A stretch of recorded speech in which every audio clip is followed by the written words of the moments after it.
संसद भवन परिसरात एनडीए आणि इंडिया आघाडी आमने सामने। राहुल गांधींनी मोदींच्या घराबाहेर आंदोलन केल्याचा मुद्दा तापला।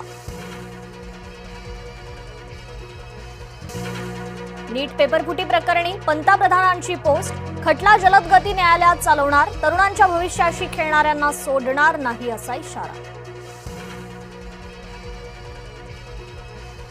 ठाकरे बंधूंची आज पत्रकार परिषद। विद्यार्थ्यांच्या आंदोलनासंदर्भात भाष्य करणार। मुंबईत 26 जुलैला संयुक्त मोर्चा। दिल्लीत पुन्हा राडा। संसद मार्गावर पुन्हा दगडफेक। एसीपीसह 3 पोलीस जखमी।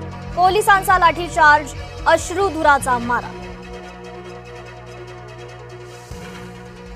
दिल्ली पोलिसांच्या अत्याचाराची राष्ट्रीय मानवी आयोगाकडे तक्रार। सर्व फुटेज जपून ठेवण्याच्याही हायकोर्टाच्या सूचना।